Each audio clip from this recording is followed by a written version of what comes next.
नमस्कार दोस्तों, मैं Parasnath life high study IAS में आपका स्वागत है। आज हम लोग राजा महेंद्र प्रताप सिंह राज्य विश्वविद्यालय अलीगढ़ के BA थर्ड सेमेस्टर एग्जाम 2023 जो 14 दिसंबर 2023 से एग्जाम होने जा रहा है, उसके लिए पेपर 304 अर्थात लिंग, विद्यालय एवं समाज या जेंडर, स्कूल एंड सोसाइटी का यूनिट फर्स्ट लैंगिक मुद्दे प्रमुख अवधारणाएं का प्रैक्टिस सेट 1 हल करेंगे। इसके टॉप 100+ अति महत्वपूर्ण प्रश्न हल करेंगे। यहाँ से निश्चित रूप से एग्जाम में प्रश्नों के सेम टू सेम आने की संभावना है, इसलिए आप लोग वीडियो को पूरा देखिएगा। पहले यूनिट वाइज, उसके बाद फुल प्रैक्टिस सेट हल करेंगे। यह पेपर 40 अंक का होगा, 75 प्रश्न दिया रहेगा, 65 प्रश्न हल करना होगा आप लोगों को, अर्थात एक प्रश्न 0.62 अंक का होगा और समय 2 घंटे अर्थात 120 मिनट का होगा। इस पेपर में पास होने के लिए आप लोगों को कम से कम 16 अंक प्राप्त करना होगा, अर्थात 26 प्रश्न सही करना होगा। तो दोस्तों, प्रश्नों पर आएं, लेकिन उससे पहले प्लीज़ आप लोग वीडियो को ज़्यादा से ज़्यादा शेयर कीजिए, जिससे सभी लोगों को लाभ हो सके। यदि आप लोग चैनल को सब्सक्राइब नहीं किए हैं तो चैनल को सब्सक्राइब कीजिए तथा वीडियो को लाइक और शेयर जरूर कीजिए, इससे मोटिवेशन मिलता है। आइए देखते हैं प्रश्नों को। पेपर 304 अर्थात लिंग, विद्यालय एवं समाज, जेंडर, स्कूल एंड सोसाइटी का यूनिट फर्स्ट लैंगिक मुद्दे प्रमुख अवधारणाएं। आप लोग ध्यान रखना, डिस्क्रिप्शन में सबसे ऊपर ही लिंक ऑफ प्लेलिस्ट BD 304 लिखा है। यहाँ पर जैसे आप क्लिक करेंगे, इस जगह पर आप प्लेलिस्ट में पहुंच जाएंगे, जहां पर आपको क्रम से सारी वीडियो एक जगह मिल जाएगी। क्लियर? तो BD 301, 302, 304 सारे पेपर हम लोग सॉल्व कर चुके हैं, आप लोग देख लीजिएगा। और नीचे ही देखेंगे तो link of playlist all paper दिया हुआ है, वहां पर अगर आप क्लिक करेंगे सारे पेपर की वीडियो एक जगह मिल जाएगी आपको क्रम से। ठीक है, अपने सुविधा के अनुसार देख लीजिएगा। आइए देखते हैं प्रश्नों को। पहला प्रश्न है,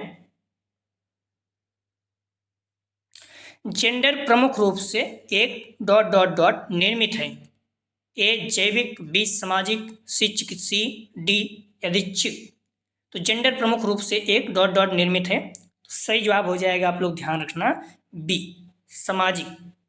ठीक है, तो जेंडर प्रमुख रूप से एक सामाजिक निर्मित है।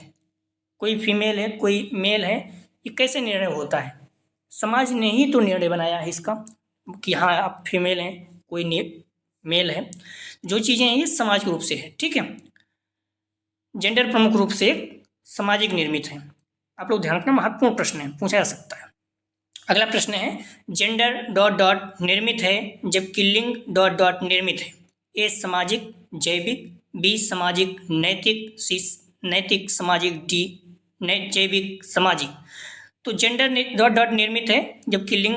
निर्मित है, तो सही जवाब हो जाएगा, ध्यान रखना, A सामाजिक जैविक। जेंडर क्या है हम लोगों ने देखा भी, सामाजिक निर्मित है, जबकि लिंग क्या है, जैविक निर्मित है। क्लियर? लिंग क्या है, जैविक है। ठीक है, जबकि जेंडर क्या है, समाज ने बनाया है कि मेल फीमेल है, लेकिन लिंग क्या है, ये जैविक रूप से। अगला प्रश्न, दोनों महत्वपूर्ण प्रश्न है, आप लोग ध्यान रखना। लैंगिक स्थिरता को कितने घटकों से मिलाकर परिभाषित किया गया है? A 5, B 4, C 3, D 2। सही जवाब हो जाएगा C 3। अगला प्रश्न है, लैंगिक भूमिकाएं हैं। A अधिग्रहित व्यवहार, B जन्मजात व्यवहार, C जैविक संरचनाएं, D आनुवांशिक निर्धारक। तो लैंगिक भूमिकाएं हैं, सही जवाब हो जाएगा A अधिग्रहित व्यवहार। अगला प्रश्न है, कितनी आयु पर बच्चों में लिंग पहचान स्थापित होती है? A 2 वर्ष, B 4 वर्ष, C 6 वर्ष, D 7 वर्ष। तो कितनी आयु पर बच्चों में लिंग पहचान स्थापित होती है? तो सही जवाब हो जाएगा 5 का, ध्यान रखना, A 2 वर्ष। अगला प्रश्न है,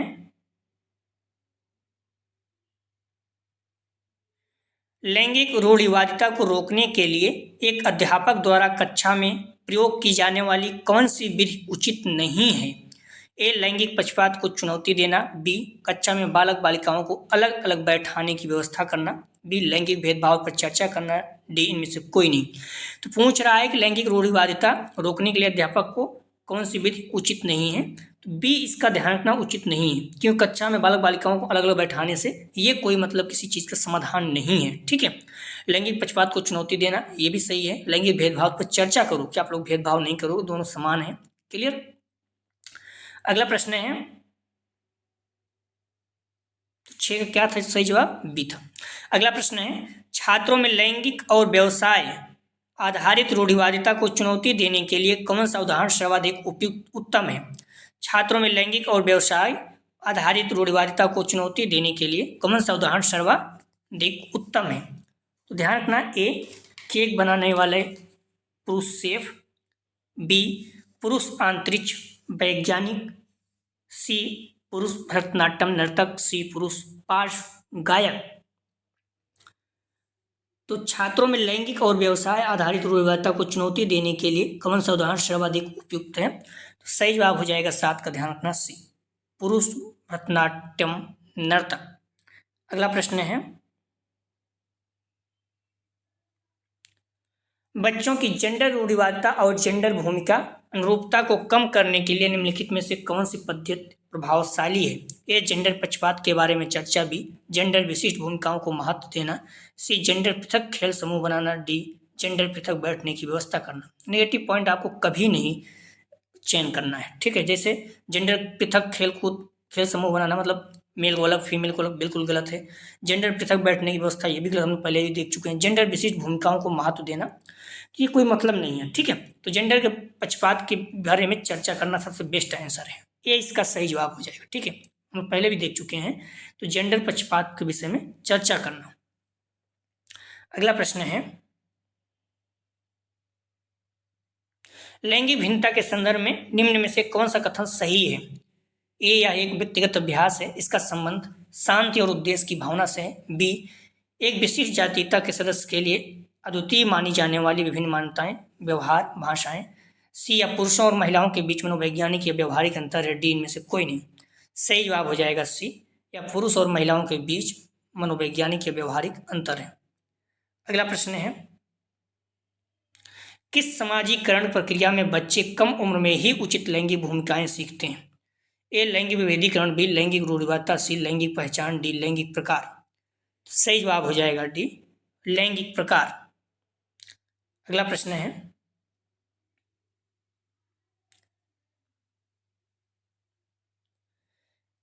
1884 का रखमाबाई मुकदमा किस पर केंद्रित था।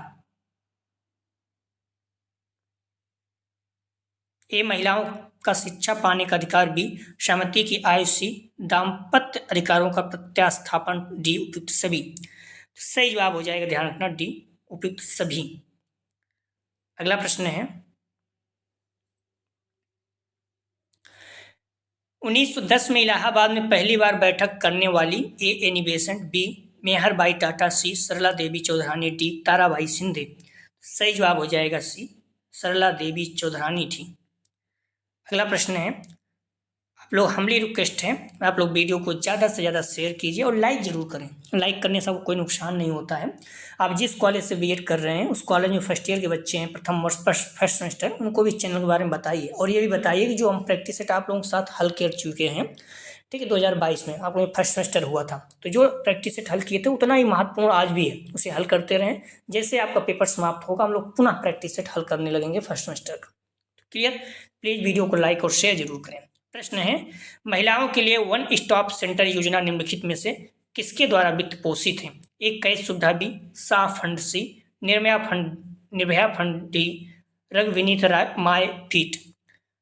तो महिलाओं के लिए वन स्टॉप सेंटर योजना निम्नलिखित में से किसके द्वारा वित्त पोषित है। सही जवाब हो जाएगा सी निर्भया फंड। अगला प्रश्न ध्यान रखना, वन स्टॉप सेंटर महिला एवं बाल विकास मंत्रालय के तहत महिला सशक्तिकरण के लिए केंद्र प्रायोजित योजना है या महिलाओं के खिलाफ हिंसा के मुद्दे को संशोधित करने के लिए एक योजना है। इसका उद्देश्य सार्वजनिक और निजी क्षेत्रों में हिंसा से प्रभावित महिलाओं को सहायता और समर्थन प्रदान करना। इसे निर्भया फंड से वित्त पोषित किया गया है। ठीक, इस पॉइंट को ध्यान रखना। वन स्टॉप सेंटर योजना महिलाओं को निम्नलिखित सहायता प्रदान करती है। कौन कौन सी? मेडिकल सहायता, कानूनी सहायता, आश्रय, परामर्श, सारी। ठीक है, बचाव सेवाएं, मनोसामाजिक समर्थन। तो ये सारी योजनाएं हैं, आप लोग ध्यान रखना, जो बेनिफिट होता है। अगला प्रश्न है, सबरी संकल्प अभियान उत्तर प्रदेश में किसके लिए शुरू किया गया था? तो महत्वपूर्ण है, आप लोग ध्यान रखना। ये गरीबी उन्मूलन भी, कुपोषण दूर करने, सी बेरोजगारी मिटाने, निरक्षरता दूर करने। सबरी संकल्प अभियान उत्तर प्रदेश में किसके लिए शुरू किया गया था? तो सही जवाब हो जाएगा बी, कुपोषण दूर करने। अगला प्रश्न है, उत्तर प्रदेश में किसको बढ़ावा देने के लिए कन्या सुमंगला योजना शुरू की गई थी? तो ध्यान रखना, इसका सही जवाब हो जाएगा 15 का डी, लड़कियों के लिए स्वास्थ्य और शैक्षिक मानक। डी इसका सही जवाब है। अगला प्रश्न है, ALWC की पहली बैठक कहाँ हुई थी? ए पुणे, बी चेन्नई, सी कोलकाता, डी दिल्ली। तो ALWC की पहली बैठक कहाँ हुई थी? सही जवाब हो जाएगा, ध्यान रखना, ए, पुणे में हुई थी। ठीक है, इस पॉइंट को ध्यान रखना, और किस सन में हुई थी, सारी चीजें भी आपको पता होना चाहिए। अखिल भारतीय महिला सम्मेलन की पहली बैठक पुणे में हुई थी। अखिल भारतीय महिला सम्मेलन दिल्ली में स्थित एक गैर सरकारी संगठन है, इस पॉइंट को ध्यान रखना। ठीक है, अखिल भारतीय महिला सम्मेलन की स्थापना 1927 में हुई थी, 1927 में स्थापना हुई थी। ठीक है, संगठन की स्थापना मार्गरेट कजिन्स ने की थी। दोनों पॉइंट को ध्यान रखना। अगला प्रश्न है, चिपको आंदोलन किस स्थान से शुरू किया गया था? ए पटना, बी त्रिशूर, सी गढ़वाल, डी हिमालय। तो आप लोग ध्यान रखना, कुछ चीजें बहुत इंपॉर्टेंट रहती हैं। ठीक है, जैसे चिपको आंदोलन क्या है, किससे संबंधित था? वृक्षों से। जो लोग वृक्ष काट रहे हैं, तो कुछ लोग जाके वृक्ष को पकड़ के चिपक जाते थे, ठीक है, बचाने के लिए वृक्ष, इससे लोग काट ना पाए, तो इसलिए इसका नाम चिपको आंदोलन रखा गया। ठीक है, इस पॉइंट को ध्यान रखना। तो कहाँ से? तो इसका सही जवाब हो जाएगा सी, गढ़वाल। ठीक है, उत्तराखंड में था, चमोली जिले के आसपास है ये भी गढ़वाल। इस पॉइंट को ध्यान रखना, महत्वपूर्ण है, इन्वायरमेंट में तो मोस्ट इंपॉर्टेंट रहता है। अगला प्रश्न है, गुलामगिरी नाम की पुस्तक के लेखक कौन है? मोस्ट इंपॉर्टेंट, महत्वपूर्ण है, आप लोग ध्यान रखेंगे तो ये PCS IAS में भी पूछा गया है कई बार। हालांकि IAS में फैक्चुअल टाइप से नहीं पूछता है, लेकिन PCS में भी पूछा जाता है। तो गुलामगिरी नाम की पुस्तक के लेखक कौन है? तो सही जवाब हो जाएगा 18 का ए, ज्योतिराव फूले। अगला प्रश्न है, गुलामगिरी नामक पुस्तक का क्या अर्थ है? ए आज़ादी, बी गुलामी, सी ए बी, दोनों, डी इनमें से कोई नहीं। सही जवाब हो जाएगा बी, गुलामी। अगला प्रश्न है, ज्योतिबा फूले ने अपनी पुस्तक गुलामगिरी, जिसका अर्थ गुलामी है, को गुलामों को मुक्त करने के लिए अमेरिका आंदोलन को समर्पित किया। अगला प्रश्न है, आप लोगों को निवेदन है कि प्लीज वीडियो को लाइक और शेयर जरूर करें, इससे सभी बच्चों को भी लाभ होगा और मोटिवेशन भी मिलेगा, व्यू आएगा। तुमको व्यू नहीं आता तो आप खुद सोचिए कि इतना मेहनत करके कोई कैसे बनाएगा। प्रश्न है, भारत की प्रथम महिला शिक्षिका हैं? ए सावित्रीबाई फूले, बी बेगम रकैया सखावत हुसैन, सी ताराबाई शिंदे, डी पंडित रमाबाई सरस्वती। तो भारत की प्रथम महिला शिक्षिका हैं, सही जवाब हो जाएगा इसका, ध्यान रखना, 20 का ए, सावित्रीबाई फूले। अगला प्रश्न है, सावित्रीबाई पहली भारतीय महिला टीचर और प्रिंसिपल थी। इस पॉइंट को ध्यान रखना आप लोग। ठीक है, सावित्रीबाई उनके पति ने 1848 में, इस पॉइंट को भी ध्यान रखना, भिंडेवाड़ा में, पुणे में पहले आधुनिक भारतीय लड़कियों के स्कूल में से एक स्थापना की। उन्होंने जाति और लिंग के आधार पर लोगों के साथ भेदभाव, अनुचित व्यवहार को खत्म करने का काम किया। महत्वपूर्ण प्रश्न है, बार बार पूछा जाता है। प्रश्न है, वर्ष 1917 में बनी भारतीय महिला संस्था की पहली अध्यक्ष कौन थी? A madame Blavatsky, B Annie Besant, C Sarojini Naidu, D Anurag सफली। तो 1917 में बनी भारतीय महिला संस्था की पहली अध्यक्ष कौन थी? सही जवाब हो जाएगा, ध्यान रखना, बी एनी बेसेंट। अगला प्रश्न ध्यान रखना आप लोग, भारतीय महिला संघ भारत का पहला प्रमुख नारीवादी संगठन है जो आज भी कार्यरत है। इसकी स्थापना 1917 मद्रास के अडयार में हुआ था। ठीक है, इसकी स्थापना एनी बेसेंट, मार्गरेट कजिन्स, जीना, ये सब ने किया था। एनी बेसेंट को भारतीय महिला संघ की पहली अध्यक्ष के रूप में नियुक्त किया गया था। प्रश्न है, भारत छोड़ो आंदोलन की नायिका कौन थी? A Sarojini Naidu, B Annie Besant, C Anurag सफली, डी मैडम ब्लावत्स्की। महिलाओं में भारत छोड़ो आंदोलन की नायिका कौन थी? सही जवाब हो जाएगा, ध्यान रखना सी, और आशरफ अली जी। इन्होंने क्या किया था, भूमिगत रहकर रेडियो से भी बहुत ज़्यादा प्रचार प्रसार कर रही थी, लोगों को जागरूक कर रही थी। अगला प्रश्न है, जेंडर कौन सी अवधारणा है? ये मनोवैज्ञानिक भी, जैविक सी, सामाजिक जी, शारीरिक। हम लोग देख भी चुके हैं, पहला प्रश्न के रूप में था बट डॉट डॉट था, ठीक है। सही जवाब हो जाएगा सुशी, जेंडर क्या है? सामाजिक है, ठीक है। जेंडर क्या है? तो आप देखिए सामाजिक संरचना है, ठीक है। प्रश्न को थोड़ा बहुत घुमा सकता है। जेंडर सामाजिक अवधारणा है क्योंकि पुरुषों और महिलाओं के बीच सामाजिक रूप से निर्मित अंतरों को संदर्भित करता है। समाज ने बनाया है कि आप पुरुष हो, आप महिला हो। अगला प्रश्न है, 4 वर्ष के राहुल को एक गुड़िया उपहार में मिलने पर वह बोला, मैं इसका क्या करूंगा? इसके गुड़िया से नहीं खेलते, लड़के गुड़िया से नहीं खेलते, या क्या दर्शाता है? अगर आप बोलते हो कि लड़के गुड़िया से नहीं खेलते, लड़के ये करते हैं, लड़कियों को ये करना चाहिए, तो इसका मतलब क्या बोल रहे हो आप? समझ रहे हैं आप? तो इसका मतलब ये हुआ कि आप रूढ़िवादी हैं, आप जो विचार है, आपकी सोच है वो रूढ़िवादिता है। तो क्या जवाब हो जाएगा? सी, लैंगिक रूढ़िवादिता। अगर आप दोनों में भेदभाव करते हैं, इस तरह से बोलते हैं लड़के गुड़िया से नहीं खेलते या लड़कियां क्रिकेट नहीं खेलती, जो भी चीज़ें अगर आप इस तरह से बोल रहे हैं तो इसका मतलब आप एक नैरो माइंड के हैं, ठीक है। लैंगिक रूढ़िवादिता हो जाएगी, सी इसका सही जवाब है। अगला प्रश्न है, कक्षा के भीतर एक शिक्षिका की भूमिका बच्चों को लिंग से संबंधित निम्न में से कौन सा दृष्टिकोण व्यक्त करने के लिए प्रोत्साहित करना है? सही जवाब हो जाएगा 26 का, ध्यान रखना डी, लैंगिक रूढ़िवादिता, लचीलापन। अगला प्रश्न है,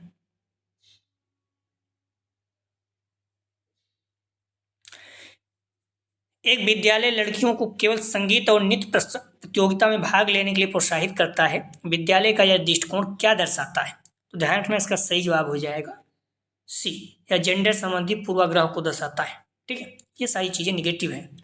अगला प्रश्न है, समाज में विभिन्न लिंगों के लिए उपयुक्त समझी जाने वाली विशिष्ट विशेषताओं के बारे में व्यापक रूप से अयुक्त मान्यताओं को किस रूप में संदर्भित किया जाता है?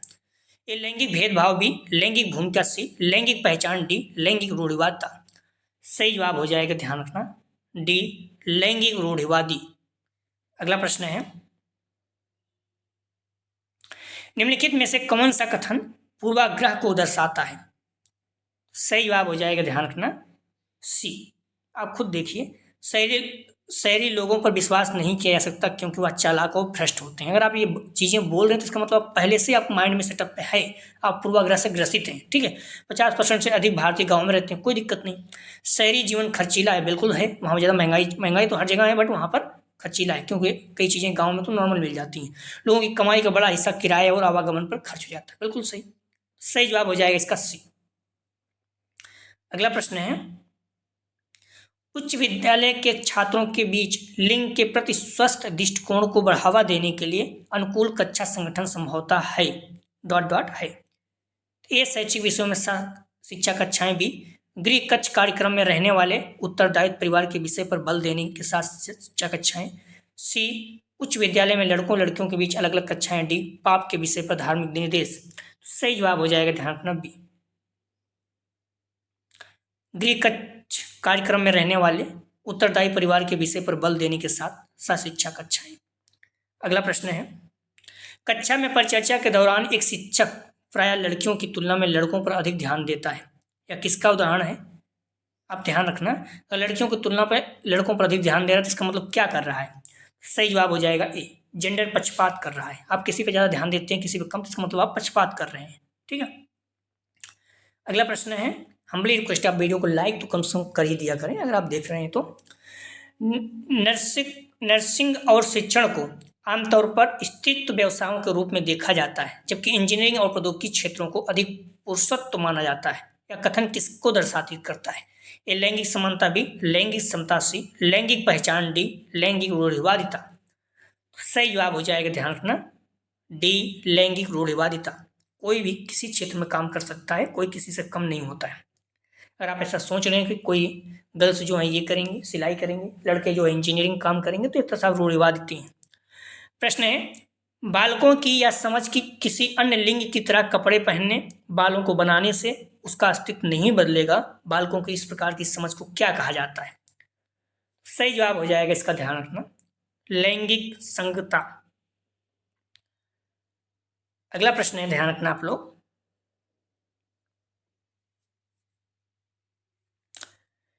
विभिन्न राज्य विधानसभाओं में महिलाओं का प्रतिनिधित्व कितने परसेंट है? विभिन्न राज्य विधानसभाओं में महिलाओं का प्रतिनिधित्व कितने परसेंट है?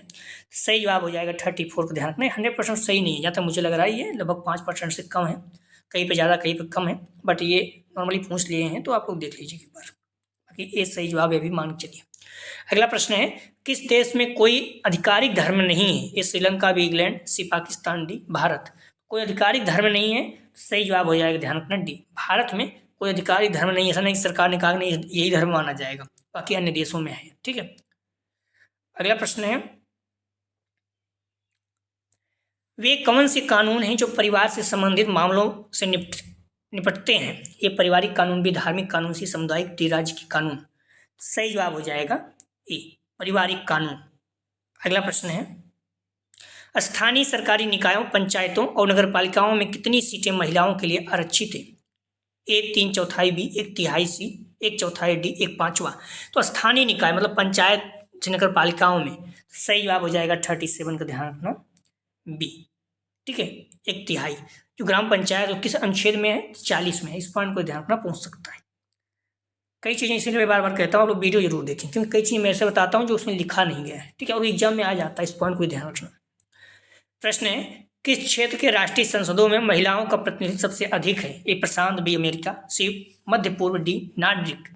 सही जवाब हो जाएगा 38 का, ध्यान रखना, डी नार्डिक देश।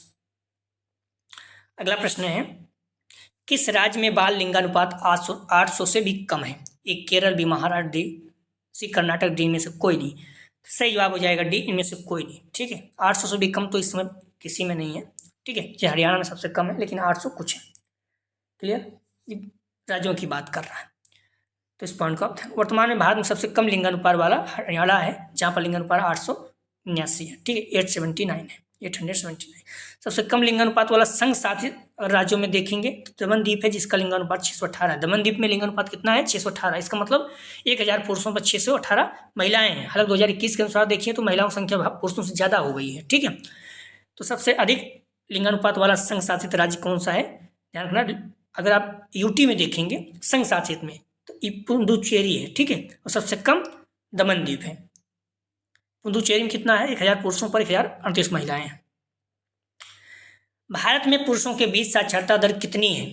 ए 82%, बी 80%, सी 66%, डी 56%। तो भारत में पुरुषों के बीच साक्षरता दर मतलब पुरुष की साक्षरता दर भारत में कितनी है? तो सही जवाब हो जाएगा ए 82%। ठीक है, टोटल कितनी थी? लगभग 74, कहीं मिल जाएगा, जो पहले आया था बाद में 73 हो गया था। ठीक है, इस चीज़ को भी ध्यान रखना, जो रहेगा उसी का, दोनों है तो 73% टोटल पूरा है, लेकिन पुरुष को देखेंगे सिर्फ 82%। ठीक है, इसी तरह आपको महिलाओं को भी पता होना चाहिए।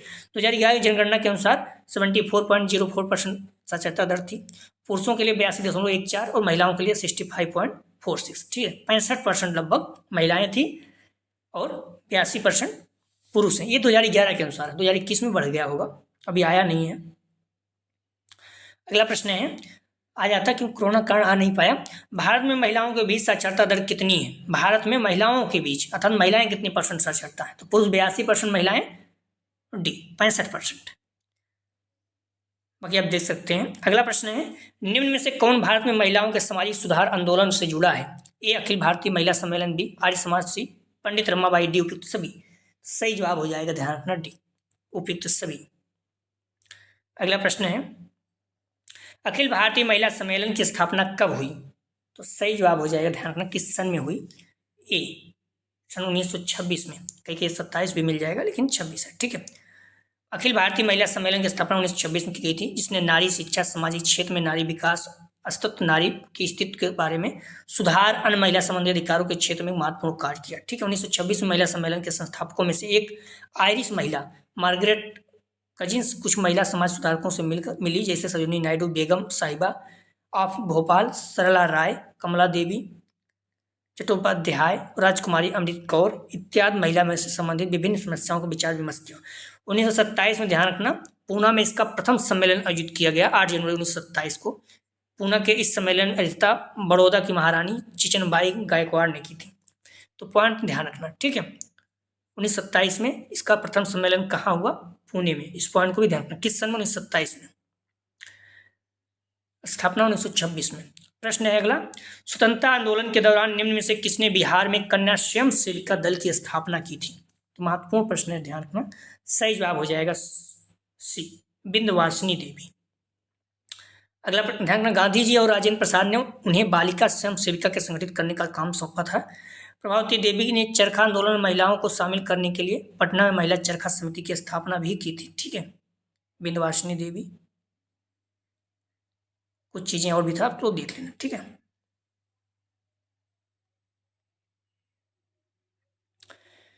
सही जवाब हो जाएगा 44 का, ध्यान रखना आप लोग। सिर्फ 44 का सही जवाब हो जाएगा सी। ठीक है, अगला प्रश्न है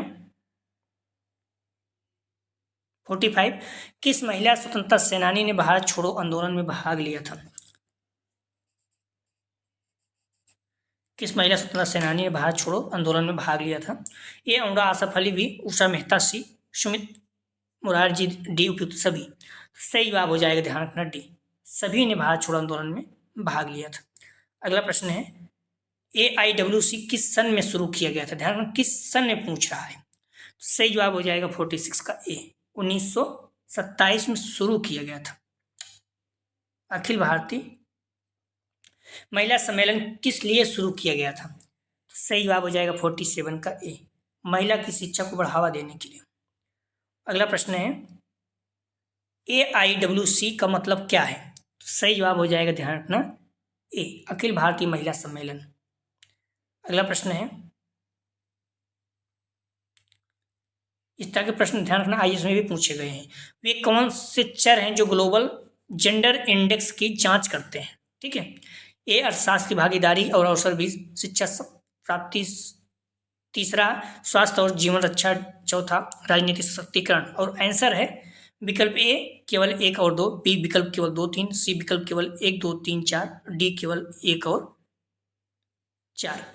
ध्यान रखना, जो भी जेंडर गैप इंडेक्स जारी किया था उसमें कौन कौन से शामिल किए जाते हैं? सही जवाब हो जाएगा, ध्यान रखना सी, 1 2 3 4 था, सभी हैं। ठीक है, 4 पॉइंट हैं जो शामिल किए जाते हैं।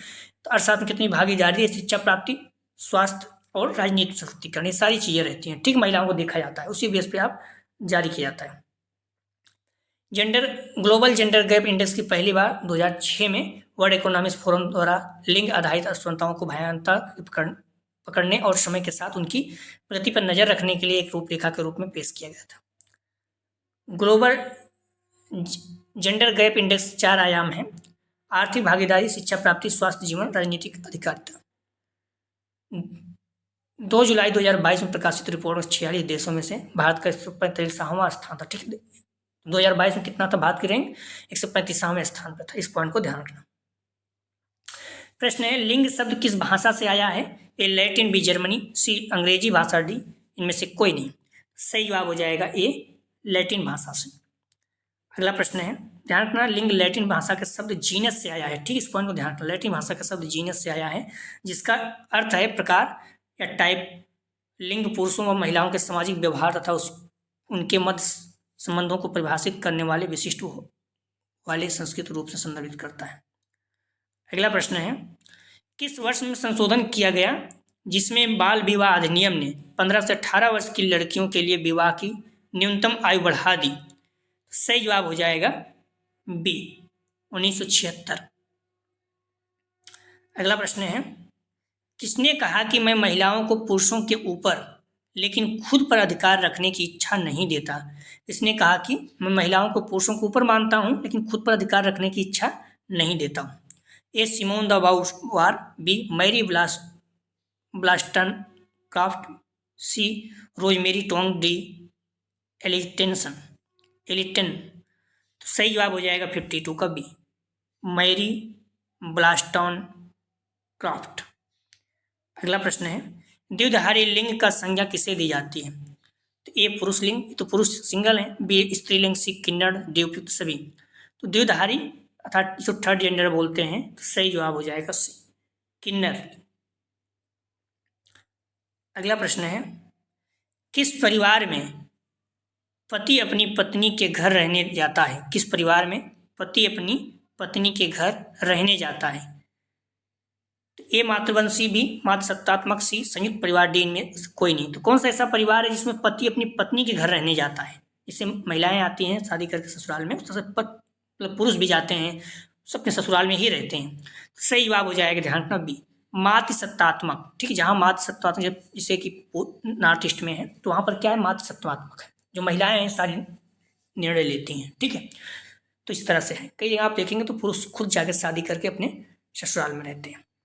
अगला प्रश्न है, यदि परिवार में माता का नाम विरासत में मिलता है तो परिवार को कहा जाता है? सही जवाब हो जाएगा 55 का सी मातृसत्तात्मक। अगला प्रश्न है, समाजीकरण क्यों महत्वपूर्ण है? ए व्यक्तित्व विकास, बी अनुशासन होना, सी ए बी दोनों, डी में से कोई नहीं। सही जवाब हो जाएगा सी ए बी दोनों। अगला प्रश्न है, एक पदानुक्रमित प्रणाली जिसमें संस्कृत, राजनीतिक और आर्थिक सूचनाएं पुरुषों के प्रभुत्व हैं, एक डॉट डॉट है। एक बाहुलवादी मॉडल, बी पितृसत्ता, सी कुलीन मॉडल, डी श्रम का लिंग विभाजन। सही जवाब हो जाएगा बी पितृसत्ता। एक पदानुक्रमित प्रणाली जिसमें संस्कृत, राजनीतिक और आर्थिक सूचनाएं पुरुषों के ही प्रभुत्व में है, तो एक पितृसत्ता है। ठीक है, जैसे वहाँ मातृसत्तात्मक, ऐसे यहाँ पर पुरुषसत्तात्मक। अगला प्रश्न है, एक पैदा नहीं हुआ बल्कि एक महिला बन गया, या किसने कहा? एक पैदा नहीं हुआ बल्कि एक महिला बन गया,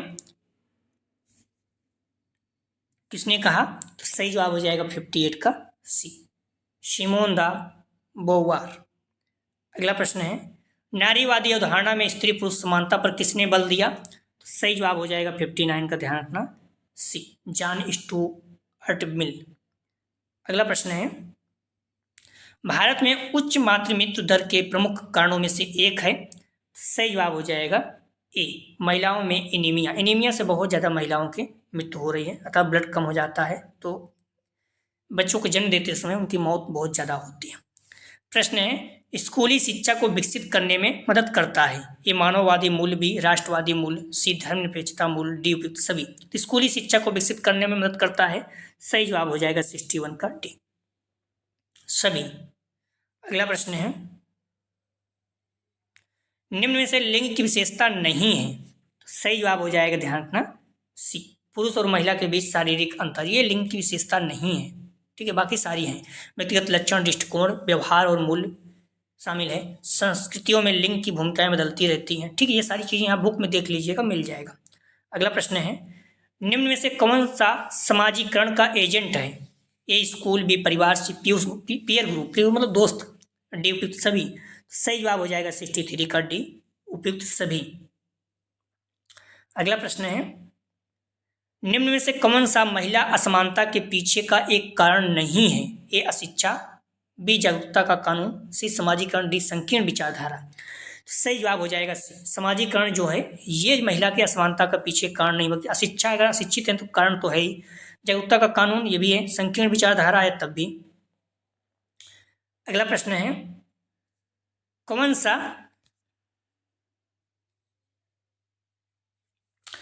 सा समाजीकरण का एक प्रकार नहीं है? तो सही जवाब हो जाएगा 65 का बी बंधन समाजीकरण।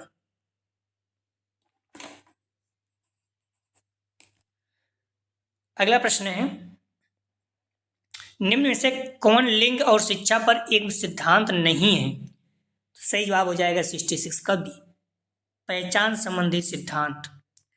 अगला प्रश्न है, sex and temperament in 3 primitive societies पुस्तक लेखक कौन है? सही जवाब हो जाएगा 67 का, ध्यान रखना, ए मीड। मोस्ट इंपॉर्टेंट रखिएगा इसको। अगला प्रश्न है, रचनावाद का जनक किसे कहा जाता है? सही जवाब हो जाएगा 68 का सी जीन पियागेट। अगला प्रश्न है, एक अच्छी पाठ्य पुस्तक किससे बचती है? तो ध्यान रखना, सही जवाब हो जाएगा इसका ए लिंग पूर्वाग्रह से। ऐसा नहीं है कि आप महिला हैं तो ये नहीं कर सकती, पुरुष है तो ये नहीं, तो अच्छी पुस्तक इन सारी चीज़ों से बचती है, भेदभाव नहीं करती है। अगला प्रश्न है, निम्नलिखित में से बेट्टी फ्रोडन ने कौन सी पुस्तक लिखी? सही जवाब हो जाएगा, ध्यान रखना, ए द फेमिनिस्ट मिस्टिक। अगला प्रश्न है, एक स्कूल राज्य स्तरीय एकल गीत प्रतियोगिता के लिए छात्रों को तैयार करते समय लड़की को प्राथमिकता देता है? सही जवाब हो जाएगा बी, लिंग पूर्वाग्रह। अगला प्रश्न है, समाज पुरुष और महिला की भूमिका का निर्धारण करता है या कथन स्पष्ट करता है? सही जवाब हो जाएगा सी, एक सामाजिक निर्माण के रूप में लिंग। अगला प्रश्न है, कौन सा समाज में लैंगिक समानता का मापदंड हो सकता है? ए, स्कूल में पुरुष और महिला शिक्षकों की संख्या की तुलना। बी, कक्षा 12 तक जीवित रहने वाले लड़के और लड़कियों की संख्या की तुलना। सी, ए, बी दोनों, डी में से कोई नहीं। लैंगिक समानता का मापदंड हो सकता है, सही जवाब हो जाएगा 73 का बी, कक्षा 12 तक जीवित रहने वाली लड़कियों और लड़कियों की संख्या की तुलना जो है ये, ठीक है, हो सकता है। हालांकि स्कूल में पुरुष और महिला शिक्षकों की संख्या की तुलना ये भी होना चाहिए थोड़ा बहुत, लेकिन 100% नहीं है, ठीक है। इसको जो सबसे बेस्ट आंसर है ये बी है, अगर उसको भी तुलना की जा रही तो ठीक है, लेकिन ये संभव नहीं है। तो कक्षा 12 तक जीवित रहने वाले लड़के और लड़कियों की संख्या की तुलना जो है ये समाज लैंगिक समानता का मानदंड है, ठीक है। कौन कहाँ कितना कितने शिक्षक कितने मतलब पुरुष महिला हैं, ये बहुत ज़्यादा समानता का मानदंड नहीं है, लेकिन अगर 12 तक जीवित जो है लड़के लड़कियां कितनी है, ये समानता का मापदंड है। अगला प्रश्न है, लिंग एक सामाजिक संरचना जो समाज में लड़कों और लड़कियों, पुरुष महिलाओं के व्यवहार की भूमिका जिम्मेदारी को प्रभावित करता है। अगला प्रश्न है, नारीवादी का आरंभ किस शताब्दी में माना जाता है? सही जवाब हो जाएगा, ध्यान रखना, ए, 20वीं शताब्दी में। कहीं और समय भी आपको मिल जाएगी, ठीक है। अगला प्रश्न है,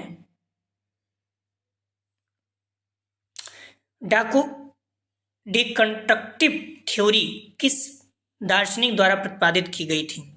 सही जवाब हो जाएगा 75 का, ध्यान रखना, बी, जैक्स डेरिडा। अगला प्रश्न है, जेंडर के बारे में कौन सा कथन सही नहीं है अर्थात गलत है? ए, जेंडर सामाजिक रूप से निर्मित है, बिल्कुल। बी, जेंडर जैविक है। सी, जेंडर समाज में स्त्री और पुरुष की भूमिका है। डी, उपयुक्त सभी। तो जेंडर के बारे में कौन सा कथन सही नहीं था, गलत है? सही जवाब हो जाएगा बी, जेंडर जैविक है, ये गलत है। बाकी सामाजिक रूप से निर्मित हम लोग पढ़ चुके हैं। जेंडर समाज में स्त्री पुरुष की भूमिका, ये भी सही है। जेंडर शब्द का प्रयोग एक अवधारणात्मक श्रेणी के रूप में किया जाता है, पुरुष या महिला के बारे में विचारों दूसरे संबंधित सोच को संदर्भित करता है। समाज पुरुष और महिलाओं में अंतर करता है, उन्हें विभिन्न भूमिकाओं में आवंटित करता है। लिंग पुरुष और महिला शारीरिक बीच के जैविक अंतरों को संदर्भित करता है। अगला प्रश्न है, प्लीज आप लोग वीडियो को लाइक और शेयर कीजिए, जवाब जरूर दीजिए, चाहे गलत ही सही, बट जवाब दीजिए, इससे क्या प्रश्न आपके दिमाग में रहेगा। प्रश्न है, प्रतिसत्ता। सही जवाब हो जाएगा, ध्यान रखना, 77 का ए, समाज की प्रणाली जिसमें परिवार का मुखिया पुरुष होता है। अगर माता होती है, अगर महिला होती है तो क्या होता है, मातृसत्तात्मक। अगला प्रश्न है, टकसाली क्या है? सही जवाब हो जाएगा 78 का डी, किसी विशेष प्रकार के व्यक्ति या चीज के बारे में एक निश्चित विचार जो अक्सर वास्तविकता में सच नहीं होता। अगला प्रश्न है, जैविक सामाजिक सिद्धांत को किसके द्वारा प्रस्तावित किया गया? सही जवाब हो जाएगा 79 का सी, जॉन मनी एयरहॉर्ट। अगला प्रश्न है, निम्न में से कौन सा सही नहीं है अर्थात गलत है? सही जवाब हो जाएगा, ध्यान रखना, बी, लिंग भूमिका को संशोधित नहीं किया जा सकता। बाकी लिंग जैविक नहीं है, देख भी चुके, वहां पर दिया गया था। लिंग सामाजिक मानदंडों पर आधारित है, बिल्कुल। लिंग जैविक नहीं है, बिल्कुल। लिंग की भूमिकाएं अर्जित की जा सकती हैं, ये सारी चीजें हैं, लेकिन जो इसमें सही नहीं है, लिंग भूमिका को संशोधित नहीं किया जा सकता। तो लिंग भूमिका को संशोधित किया जा सकता समाज के द्वारा, बी इसका सही जवाब है। अगला प्रश्न है, संस्कृति को प्राप्त करने की समान प्रक्रिया किसके अनुसार है? सही जवाब हो जाएगा, ध्यान रखना, ए, सामाजिकरण। आप लोग प्लीज वीडियो को लाइक और शेयर कीजिए। किसी प्रश्न संदेह तो आप कमेंट सेक्शन में बता सकते हैं, और कौन सा प्रश्न संख्या आप जरूर डाला करें, ठीक है, बुक में या फिर गूगल में कहाँ मिला है। लड़का, आदमी, चाचा, फायरमैन, ताऊ जी या दादाजी, जो भी चीजें हैं ये सब क्या है आप बताइए। सही जवाब हो जाएगा बी, ये मर्दाना खिताब है। कहते हैं चाचा जी हैं, दादाजी हैं, ताऊ जी हैं, ना, ये मर्दाना खिताब है। अगला प्रश्न है, स्त्री और मर्दाना उपाधियां, तो ये चीज़ें इनका भी इस तरह से हो जाएगा, ठीक है, दादी जी, दाई जी। अगला प्रश्न है, समाजीकरण के दौरान निम्न से कौन सी चीज़ें सीखी जाती हैं? ये संस्कृति के मानदंड, बी, जीवन की भूमिकाएं, सी, आसपास के लोगों की भाषा, डी, सभी। सही जवाब हो जाएगा 83 का, ध्यान रखना, डी, उपयुक्त सभी। अगला प्रश्न है, मातृसत्तात्मक समाज में क्या होता है? ए, संपत्ति माँ से बेटी में स्थानांतरित होती है। बी, सबसे बड़ी महिला परिवार की मुखिया होती है। सी, महिला सारे फैसले लेती है। डी, उपयुक्त सभी। सही जवाब हो जाएगा डी, उपयुक्त सभी। अगला प्रश्न है, a vindication of the right of woman के लेखक कौन है? सही जवाब हो जाएगा सी, मेरी wollstonecraft। अगला प्रश्न है, a vindication of the right of woman पुस्तक किस सन में लिखी गई? सही जवाब हो जाएगा सी, 1792 में। ठीक है, तो a vindication of the right of woman पुस्तक किस सन में लिखी गई? 1792 में। कहीं कि अब 90 मिल जाएगा, लेकिन सही जवाब है 1792। कभी माइंड काम नहीं करता तो आप माइंड मत किया करें। ठीक है, तो ध्यान रखना 1792। अगला प्रश्न है, खबर लहरिया जो महिलाओं के एक समूह द्वारा संचालित किया जाता है, उत्तर प्रदेश के कौन से क्षेत्र में प्रारंभ हुआ? ए, आगरा, बी, चित्रकूट, सी, झांसी, डी, मिर्जापुर। तो खबर लहरिया जो है ये महिलाओं द्वारा शुरू किया गया था, तो कौन से क्षेत्र में? तो सही जवाब हो जाएगा 87 का बी, चित्रकूट के आसपास। ठीक है, खबर लहरिया भारत के स्थानीय समाचार पत्र है। इसकी शुरुआत 2002 में की गई थी। महिलाओं को एक समूह द्वारा संचालित एक पाक्षिक समाचार पत्र है। ठीक है, उत्तर प्रदेश के चित्रकूट में शुरू किया गया था। कब? 2002 में। दोनों पता होना चाहिए। अगला प्रश्न है, खबर लहरिया पत्र की शुरुआत किस सन में हुई? हम लोग दे भी चुके हैं। सही जवाब हो जाएगा ए, 2002 में। अगला प्रश्न है, विनोदिनी दासी भारत के किस रंगमंच की अग्रणी हस्ती थी? सही जवाब हो जाएगा 89 का बी, बंगाली रंगमंच। अगला प्रश्न है,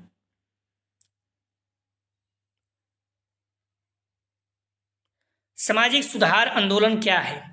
सही जवाब हो जाएगा इसका सी, एक ऐसा आंदोलन जिसका उद्देश्य एक सामाजिक या राजनीतिक प्रणाली को समुदाय के करीब लाना।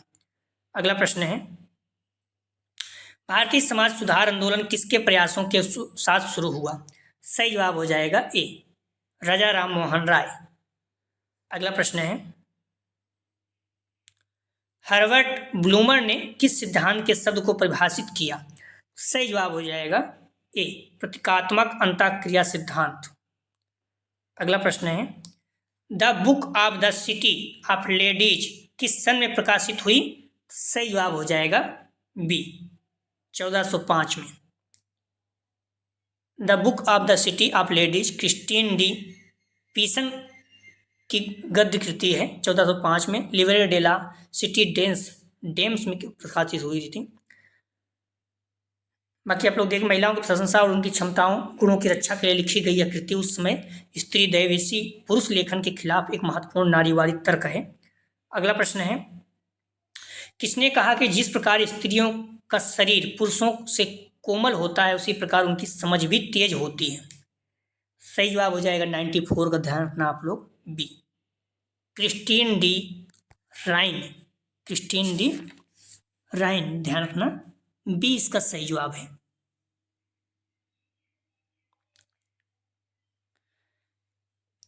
तो किसने कहा था कि जिस प्रकार स्त्रियों का शरीर पुरुषों से कोमल होता है उसी प्रकार उनकी समझ भी तेज होती है? ठीक है, तो बी इसका सही जवाब है। अगला प्रश्न है, भारत में समान मजदूरी अधिनियम दर्शाता है? सही जवाब हो जाएगा 95 का बी, पुरुष और महिलाओं दोनों के लिए समान नौकरी व समान वेतन। अगला प्रश्न है, लिंग विभाजन में किसका उल्लेख किया जाता है? सही जवाब हो जाएगा बी, समाज द्वारा पुरुष एवं महिलाओं की असमान भूमिकाएं। अगला प्रश्न है, निम्न में से कौन सा कथन सत्य है? ए, महिलाओं को समान वेतन का अधिकार। बी, महिलाओं को गरिमा और स्वाधीनता का अधिकार। सी, घरेलू हिंसा के खिलाफ महिलाओं का अधिकार। डी, उपयुक्त सभी। सही जवाब हो जाएगा डी, उपयुक्त सभी। अगला प्रश्न है, जातीयता क्या है? ए, एक सामाजिक समूह से संबंधित राज्य जिसमें एक समान राष्ट्रीय और संस्कृत परंपरा। बी, राजतंत्र विरोधी। सी, बी, दोनों। डी में से कोई नहीं। सही जवाब हो जाएगा बी, 98 का सही जवाब है बी, राजतंत्र विरोधी। जातीयता क्या है? तो राष्ट्रतंत्र विरोधी। एक मिनट, 98 ना। जातीयता क्या है? ए, सामाजिक समूह से संबंधित राज्य जिसमें एक समान राष्ट्रीय और संस्कृत परंपरा है। तो ये क्या है, ध्यान रखना 98 का सही जवाब हो जाएगा ए। ठीक है, 98 का सही जवाब है ए। सामाजिक समूह से संबंधित राज्य जिसमें एक समान राष्ट्रीय और सांस्कृतिक परंपरा है, इसे क्या कहते हैं, जातीयता है। ठीक है, जातिवाद क्या है, सही जवाब हो जाएगा 99 का, ध्यान रखना बी। एक विश्वास कि सब लोग दूसरों की तुलना में बेहतर हैं, एक विश्वास कि कुछ लोग दूसरों की तुलना में बेहतर हैं, इसे जातिवाद कहते हैं। लोग कहते हैं ना, ये मानते हैं कि हम उनसे बेहतर हैं। तो जातिवाद क्या है, एक विश्वास कि कुछ लोग दूसरों की तुलना में बेहतर हैं, ज़्यादा अच्छे हैं।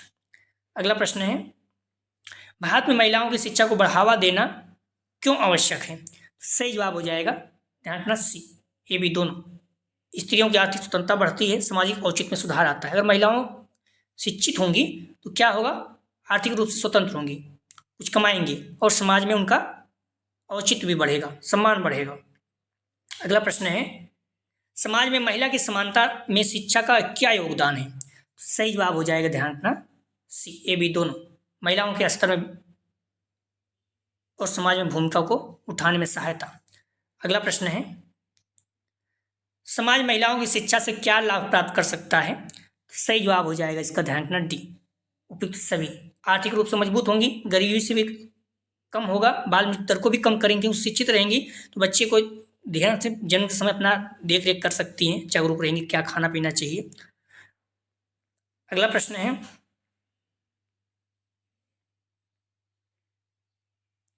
भारत में महिला शिक्षा की शुरुआत किसने की। सही जवाब हो जाएगा ए, सावित्रीबाई फूले। अगला प्रश्न है, स्त्री को शिक्षा का अधिकार कब मिला। सही जवाब हो जाएगा, ध्यान रखना ए, 2010, मतलब पहले भी मिल गया था लेकिन 2010 में पूर्ण रूप से लागू किया गया था। शिक्षा के क्षेत्र में शिक्षा के स्तर को सुधारने के लिए कौन सी योजना शुरू की गई। सही जवाब हो जाएगा ए, समग्र शिक्षा अभियान।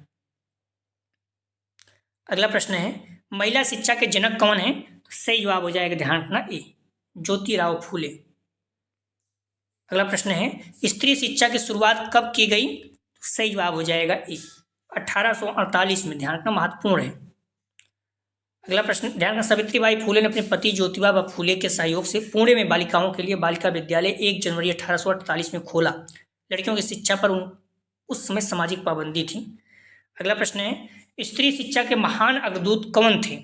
सही जवाब हो जाएगा, ध्यान रखना सी, महात्मा फूले। अगला प्रश्न है, भारत कोकिला के नाम से प्रसिद्ध महिला कौन है। महत्वपूर्ण है, इस पॉइंट को ध्यान रखना B, Sarojini Naidu. Model paper में देखेंगे तो लता मंगेशकर दिया जो कि गलत है, उन्हें भी कहा जाता है भारत कोकिला, लेकिन जो महिला पहले से मतलब प्रसिद्ध थी भारत कोकिला के नाम से जाना जाता है सरोजिनी नायडू जी। ठीक है, 109 का बी। अगला प्रश्न है, सरोजिनी नायडू भारतीय राष्ट्रीय कांग्रेस के अध्यक्ष बनने वाली भारतीय राज्य गवर्नर नियुक्त होने वाली पहली महिला थी। इस पॉइंट पीसीएस बार बार पूछता है। उन्हें भारत का कोकिला कहा जाता है। सरोजिनी नायडू एक विपुल कवियत्री थी। उनकी कविताओं में the golden threshold, the word of times 1912 उनकी एक कविताएं सम्मिलित थी, जिन्हें द सेपरेटेड फ्रूट और the feather of the dawn के रूप में प्रकाशित किया गया था 1961 में। अगला प्रश्न है, राष्ट्रीय महिला आयोग की स्थापना कब हुई। सही जवाब हो जाएगा बी, 1990 में। राष्ट्रीय महिला आयोग भारतीय संसद द्वारा 1990 में पारित अधिनियम के तहत 31 जनवरी 1992 में संवैधानिक निकाय गठित एक संवैधानिक निकाय है। ठीक है, तो राष्ट्रीय महिला आयोग संसद द्वारा पारित अधिनियम जो बना था कब बना था, 1990 में, लेकिन गठित कब हुआ था, 1992 में। तो इसमें पूछा क्या है, राष्ट्रीय महिला आयोग की स्थापना कब हुई, तो 1992 में अगर रहेगा तो 1992 सही होगा, ध्यान रखना। ये स्थापना जो गठित संगठन कब बना था, 1990 में, और गठित कब हुआ था, 1992 में। ठीक है, तो यहाँ पर 1992 नहीं है, 1992 होता तो 1992 ही सही होता है। ठीक है, तो इस तरह से 1990 सही हो जाएगा, 20 का सही जवाब है। ठीक है, अगला प्रश्न है, न्यूनतम मजदूरी अधिनियम 1948 किससे संबंधित है। सही जवाब हो जाएगा, ध्यान रखना सी, न्यूनतम मजदूरी में स्त्री पुरुष में भेदभाव की अनुमति नहीं न देने से। अगला प्रश्न है, करीब 125 प्रश्न है, आप लोग प्रश्न को पूरा कीजिएगा। हिंदू विवाह अधिनियम 1955 संबंधित है। सही जवाब हो जाएगा 112 का सी, महिलाओं और पुरुषों दोनों से। अगला प्रश्न है, the word we have lost किसकी पुस्तक है। सही जवाब हो जाएगा सी, पीटर लेसलेट की। अगला प्रश्न है, गर्भावस्था अधिनियम 1971 के द्वारा सामान्य परिस्थिति में कितने सप्ताह के गर्भ को गिराने की अनुमति दी गई है? सही जवाब हो जाएगा, ध्यान से देख लीजिएगा, चेंज होता रहता है, तो 20 है। अगला प्रश्न है, महिला एवं बाल विकास द्वारा महिला उद्यमियों को समर्थन देने के लिए प्राप्त किए गए ऑनलाइन मंच का नाम बताइए। सही जवाब हो जाएगा सी, महिला ई हाट। हाट मतलब बाजार, हाट बाजार। अगला प्रश्न है, महिला ई हाट कब प्रारंभ हुआ? महत्वपूर्ण है, तो सही जवाब हो जाएगा ए, 2016 में। कहीं 18 में मिल जाएगी, 2016 में, ठीक है। 7 मार्च 2016 को केंद्रीय महिला एवं बाल विकास मंत्री मेनका गांधी ने महिला उद्यमियों को बढ़ावा देने के लिए दिल्ली में ऑनलाइन प्लेटफॉर्म महिला ई हाट, ठीक है, लॉन्च किया था। अगला प्रश्न है, स्टेप संबंधित है, सही जवाब हो जाएगा ए, महिलाओं के कौशल के विकास से। अगला प्रश्न है, इंदिरा गांधी मातृत्व सहयोग योजना कब प्रारंभ हुई? सही जवाब हो जाएगा सी, 2010 में। अगला प्रश्न है, महिला सशक्तिकरण वर्ष कौन सा है? सही जवाब हो जाएगा, ध्यान रखना, डी, 2001। राष्ट्र निर्माण गतिविधियों में महिलाओं की भूमिकाओं को ध्यान में रखते हुए सरकार ने 2001 में महिला सशक्तिकरण वर्ष घोषित किया था। इस पॉइंट को ध्यान रखना, ठीक है। और महिलाओं को स्वशक्ति प्रदान करने की राष्ट्रीय नीति अपनाई थी। अगला प्रश्न है, राष्ट्रीय महिला दिवस में कौन सा रंग नहीं है? ए लाल, बी हरा, सी सफेद, डी बैगनी। कौन सा रंग नहीं है? सही जवाब हो जाएगा ए, लाल नहीं है, बाकी हरा, सफेद, बैगनी महिला अंतर्राष्ट्रीय महिला दिवस में है। अगला प्रश्न है, राष्ट्रीय महिला कोष क्यों स्थापित हुआ? सही जवाब हो जाएगा, ध्यान रखना, बी, आदेश की पूर्ति के लिए। अगला प्रश्न है, 2023 में अंतर्राष्ट्रीय महिला दिवस की थीम क्या थी? सही जवाब हो जाएगा, ध्यान रखना, C, digital innovation and technology for gender equality. अगला प्रश्न है, राष्ट्रीय महिला कोष बल देता है? ए महिला के राजनीतिक विकास पर, बी व्यक्तिगत विकास पर, सी सामाजिक आर्थिक विकास पर, डी उपयुक्त सभी। सही जवाब हो जाएगा डी, उपयुक्त सभी। अगला प्रश्न है, जौहर प्रथा से क्या तात्पर्य है? जौहर प्रथा से तात्पर्य है, सही जवाब हो जाएगा, ध्यान रखना, सी, स्वयं को अग्निकुंड के हवाले कर देना जौहर प्रथा, ठीक है। आप लोग जानते होंगे जौहर पुराने समय में भारत में स्त्रियों द्वारा की जाने वाली क्रिया थी। जो युद्ध में हार निश्चित हो जाती थी, पुरुष मृत्युदंड पर्यंत युद्ध हेतु तैयार होकर वीरगति प्राप्त करने निकल जाते थे, तब स्त्रियां जौहर कर लेती थी और जौहर कुंड में आग लगाकर खुद को उसमें जान दे देती थी, ठीक है। पहले फिक्स हो जाए कि हमारे पति के या फिर जो पुरुष जा रहे हैं उनकी मृत्यु निश्चित है, तो वो उससे पहले ये अग्नि में अपनी जान दे देते, क्योंकि जो दुश्मन द्वारा हम उठा ले जाते थे फिर बहुत ज़्यादा नुकसान होता था, ठीक है। उनके साथ बहुत ज़्यादा दुर्व्यवहार किया जाता था, बेचते थे, तो उससे अच्छा अपने जान दे देती थी। अगला प्रश्न है, भारत में महिलाओं के लिए सर्वोच्च नागरिक सम्मान कौन सा है? तो सही जवाब हो जाएगा डी, नारी शक्ति पुरस्कार, ठीक है, महिलाओं के लिए, ध्यान रखना, क्लियर। वैसे तो भी भारत रत्न है। अगला प्रश्न है, लिंग स्कीमा सिद्धांत को किस सन में प्रस्तुत किया गया था? सही जवाब हो जाएगा, ध्यान रखना, ए, 1981 में, क्लियर। तो जेंडर स्कीमा सिद्धांत, संज्ञानात्मक आधारित सिद्धांत 1981 में शेंडा ब्रेम द्वारा पेश किया गया था, लिंग विकास कैसे होता है यह बताने के लिए। एक सूचना प्रसंस्करण दृष्टिकोण को लिंग कहा जाता है। तो आप लोग ध्यान रखना, डिस्क्रिप्शन में देखेंगे सबसे ऊपर इस जगह पे आप क्लिक करेंगे तो प्लेलिस्ट में पहुंच जाएंगे, जहां सारी वीडियो आप क्रम से देख सकते हैं। आप लोग निवेदन है कि आप लोग बुक और मॉडल पेपर को अच्छे से पढ़ते रहिए, बार बार रिवीजन कीजिए। इससे क्या होगा, आपके जो अगर रिवीजन करते रहेंगे तो आपकी तैयारी होती है, प्रैक्टिस से जरूर हल कीजिए। इससे क्या होता है, अपनी तैयारी पता चलता है क्या कमजोर पॉइंट है, क्या अच्छा है। इसलिए बुक मॉडल पेपर पढ़िए और बार बार आप प्रैक्टिस से हल करिए, ठीक है। डिस्क्रिप्शन कमेंट सेक्शन दोनों जगह पर टेलीग्राम व्हाट्सएप ग्रुप का लिंक दिया गया, आप लोग ज्वाइन कर लीजिए, जिससे आपको नोटिफिकेशन प्राप्त हो सके। प्लीज़ आप लोग वीडियोस को ज़्यादा से ज़्यादा शेयर कीजिए, कॉलेज ग्रुप दोस्त यार जो भी हैं। वीडियो देखने के लिए धन्यवाद दोस्तों।